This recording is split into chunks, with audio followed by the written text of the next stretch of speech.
महत्त्वाची बातमी समोर येते। विधिमंडळ परिसरात भाजप आणि शिवसेना नेत्यांमध्ये चर्चा झाली आहे। भाजप प्रदेशाध्यक्ष रवींद्र चव्हाण आणि मंत्री उदय सामंत यांच्यात चर्चा झाली आहे। मंत्री भरत गोगावले देखील या चर्चेत सामील झाले। महायुतीत सध्या कोकणातील जिल्हा परिषद अध्यक्ष आणि उपाध्यक्ष पदावरून वाद आहे। याबाबतही दोन्ही नेत्यांमध्ये चर्चा झाल्याचं समजतंय। रायगड जिल्हा परिषदेचा वाद त्यामुळे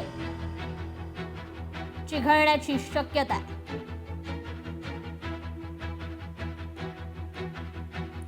तर या ठिकाणी ही दृश्य आपण पाहतोय।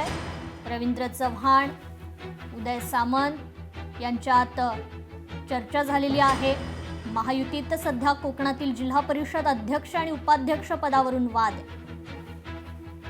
अधिक अपडेट घेऊयात आपले प्रतिनिधी चेतन ननावरे यांच्याकडून। चेतन, खरं तर ही दृश्य आपण पाहतोय टीव्ही स्क्रीनवर।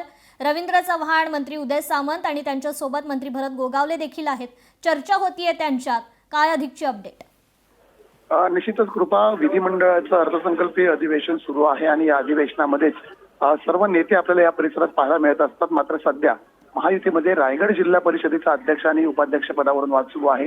एकीकडे शिवसेना आणि राष्ट्रवादीमध्ये चर्चेची फेरी सुरू असताना दुसरीकडे भाजपने देखील आता राष्ट्रवादीला सोबत घेऊन सत्ता स्थापनेसाठी हालचाली सुरू केलेल्या होत्या आणि याचमुळे कुठेतरी शिवसेनेला या ठिकाणी सत्तेपासून वंचित राहण्याची भीती व्यक्त केली जात होती। विशेष करून मंत्री भरत गोगावले यांचे चिरंजीव देखील या ठिकाणी इच्छुक असल्याची माहिती होती आणि आता या संदर्भात उदय सामंत यांनी थेट रवींद्र चव्हाण जे भाजपचे प्रदेशाध्यक्ष आहेत त्यांना विधिमंडळाच्या या लॉबीमध्येच पकडलं आणि त्यांच्याशी चर्चा करण्यास सुरुवात केल्याचं आपल्याला पाहायला मिळतंय आणि त्यांच्यासोबत स्वतः भरत गोगावले देखील आमदार आहेत महेश बालदी हे देखील या चर्चेमध्ये आपल्याला पाहायला मिळाले आणि एकूणच आता या वाद आहे तर या चर्चेनंतर तरी मिटणार का, की भाजप राष्ट्रवादी या ठिकाणी सत्ता स्थापन करणार की शिवसेनेला सोबत घेणार, हे पाहणं महत्वाचं असणार आहे। मात्र तुर्तास तरी आव्हानपर चर्चा देखील या चर्चेनंतर आता आपल्याला पाहायला मिळत आहे।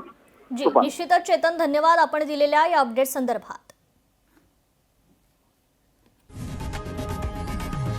लोकशाही मराठी ऐका, पहा, जागरूक रहा।